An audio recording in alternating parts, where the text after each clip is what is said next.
उनकी 125वीं जयंती पर विशेष आयोजन हुए थे।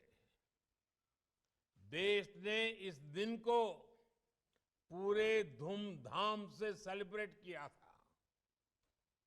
उनके जन्म दिवस को पराक्रम दिवस के रूप में घोषित किया गया, यानी बंगाल से लेकर दिल्ली और अंडमान तक देश का ऐसा कोई हिस्सा नहीं है जो नेताजी को नमन न कर रहा हो, उनकी विरासत को संजो न रहा हो।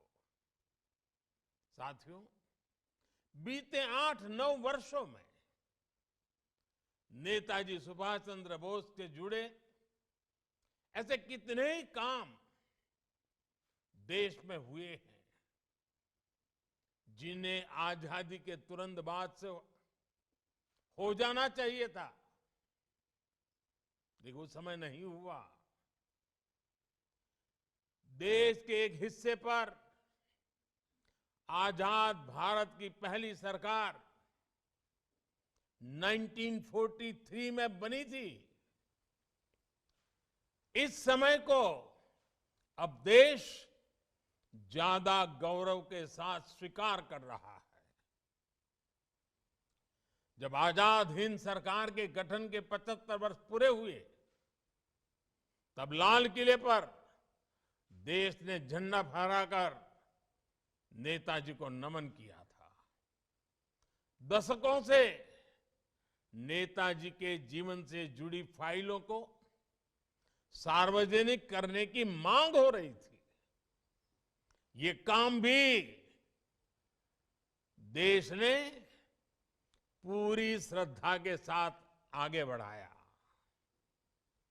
आज हमारी लोकतांत्रिक संस्थाओं के सामने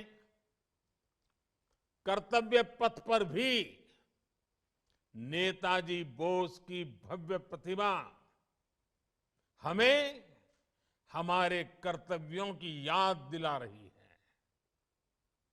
मैं समझता हूं ये काम देश हित में बहुत पहले हो जाने चाहिए थे, क्योंकि जिन देशों ने अपने नायक नायिकाओं को समय रहते जनमानस से जोड़ा, साझे और समर्थ आदर्श गढ़े, वो विकास और राष्ट्र निर्माण की दौर में बहुत आगे गए। इसलिए यही काम आजादी के अमृत काल में भारत कर रहा है, जी जान से कर रहा है।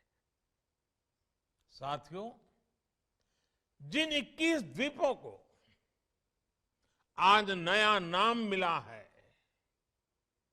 उनके इस नामकरण में भी गंभीर संदेश छिपे हैं।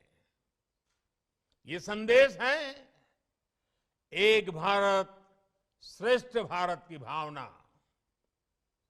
ये संदेश है देश के लिए दिए गए बलिदान की अमरता का संदेश। वयम अमृतस्य पुत्राः। और ये संदेश है भारतीय सेना के अद्वितीय शौर्य और पराक्रम का संदेश। जिन 21 परमवीर चक्र विजेताओं के नाम पर इन द्वीपों को जब जाना जाएगा, उन्होंने मातृभूमि के कण कण को अपना सब कुछ माना था। उन्होंने भारत मां की रक्षा के लिए अपना सर्वस्व न्योछावर कर दिया था। वे भारतीय सेना के हैं, वे वीर सिपाही देश के अलग अलग राज्यों से थे, अलग अलग भाषा, बोली और जीवन शैली के थे, लेकिन मां भारती की सेवा और मातृभूमि के लिए अटूट भक्ति उन्हें एक करती थी, जोड़ती थी, एक बनाती थी। एक लक्ष्य, एक राह, एक ही मकसद और पूर्ण समर्पण। साथियों, जैसे समंदर अलग अलग द्वीपों को जोड़ता है, वैसे ही एक भारत श्रेष्ठ भारत का भाव भारत मां की हर संतान को एक कर देती है। मेजर सोमनाथ शर्मा, पीरू सिंह, मेजर शैतान सिंह से लेकर कैप्टन मनोज पांडे,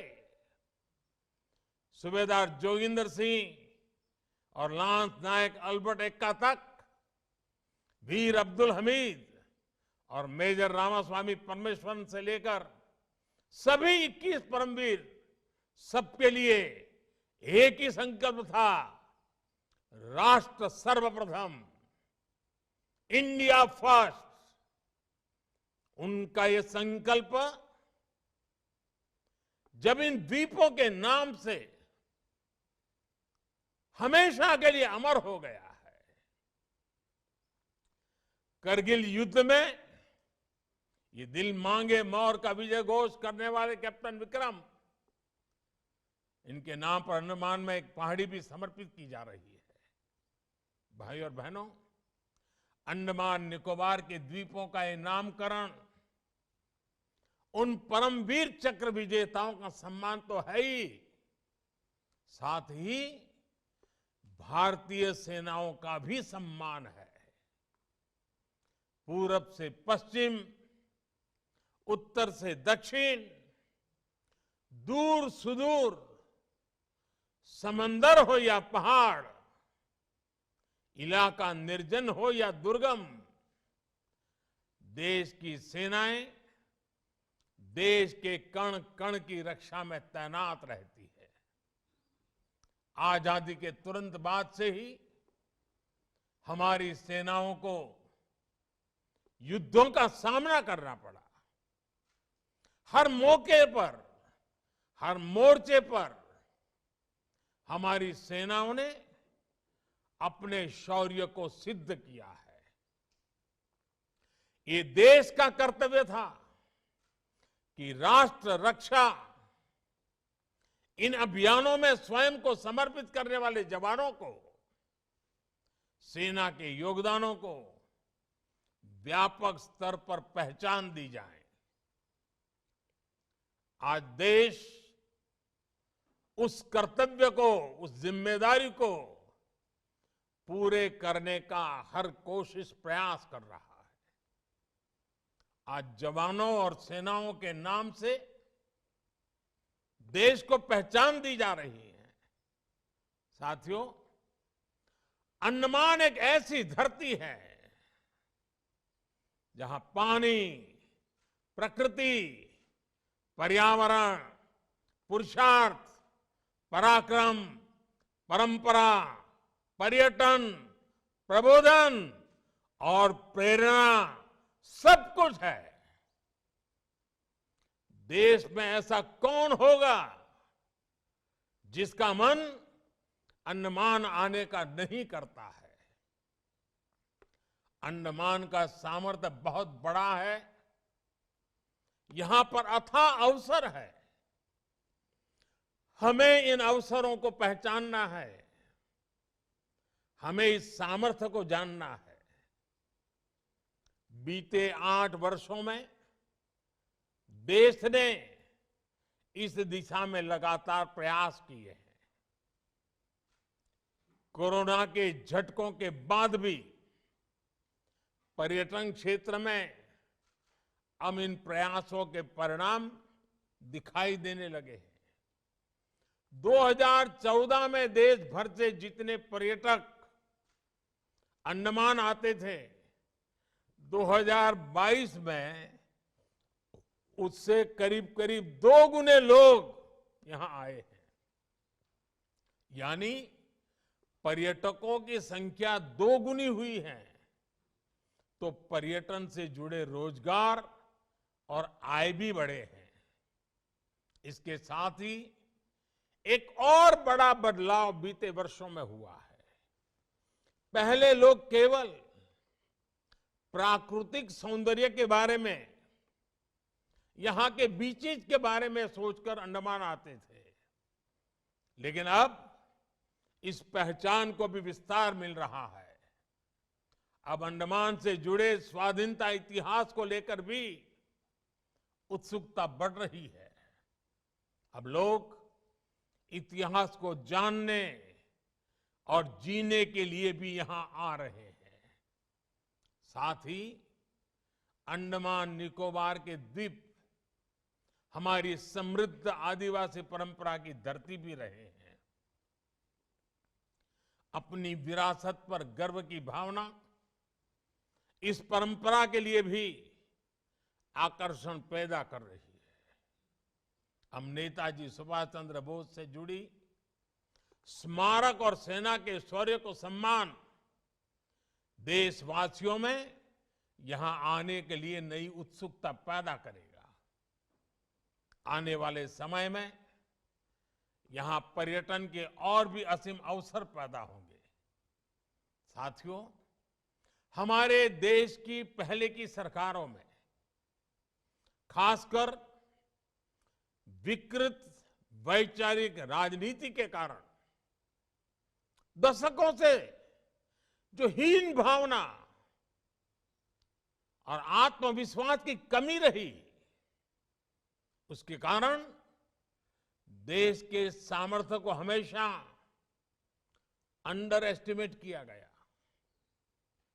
चाहे हमारे हिमालयी राज्य हो, विशेषकर पूर्वोत्तर के राज्य हो, या फिर अंडमान निकोबार जैसे समुद्री द्वीप क्षेत्र, इन्हें लेकर ये सोच रहती थी कि ये तो दूर दराज के दुर्गम और अप्रासंगिक इलाके हैं। इस सोच के कारण ऐसे क्षेत्रों की दशकों तक उपेक्षा हुई, उनके विकास को नजरअंदाज किया गया। अंडमान निकोबार द्वीप समूह इसका भी साक्षी रहा है। दुनिया में ऐसे कई देश हैं, ऐसे कई विकसित द्वीप हैं जिनका आकार हमारे अंडमान निकोबार से भी कम है, लेकिन चाहे सिंगापुर हो, मालदीव हो, सेशेल्स हो, ये देश अपने संसाधनों के सही इस्तेमाल से टूरिज्म का एक बहुत बड़ा आकर्षण का केंद्र बन गए। पूरी दुनिया से लोग इन देशों में पर्यटन और बिजनेस से जुड़ी संभावनाओं के लिए आते हैं। ऐसी ही सामर्थ्य भारत के द्वीपों के पास भी है। हम भी दुनिया को बहुत कुछ दे सकते हैं, लेकिन कभी पहले उस पर ध्यान नहीं दिया गया। हालात तो ये थे कि हमारे यहां कितने द्वीप हैं, कितने टापू हैं, इसका हिसाब किताब तक नहीं रखा गया था। आज देश इस ओर आगे बढ़ रहा है। अब देश में प्राकृतिक संतुलन और आधुनिक संसाधनों को एक साथ आगे बढ़ाया जा रहा है। हमने सबमरीन ऑप्टिकल फाइबर के जरिए अंडमान को तेज इंटरनेट से जोड़ने का काम शुरू किया। अब अंडमान में भी बाकी देश की तरह ही तेज इंटरनेट पहुंचने लगा है। डिजिटल पेमेंट और दूसरी डिजिटल सेवाओं का भी यहां तेजी से विस्तार हो रहा है। इसका भी बड़ा लाभ अंडमान आने जाने वाले टूरिस्टों को हो रहा है। साथियों, अतीत में अंडमान निकोबार ने आजादी की लड़ाई को नई दिशा दी थी। उसी तरह भविष्य में ये क्षेत्र देश के विकास को भी नई गति देगा।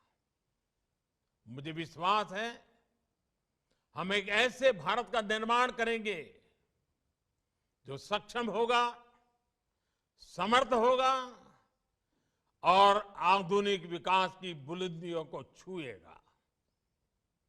इसी कामना के साथ एक बार फिर नेताजी सुभाष और हमारे सभी वीर जवानों के चरणों में नमन करता हूं। आप सबको पराक्रम दिवस की बहुत बहुत शुभकामनाएं। बहुत बहुत धन्यवाद।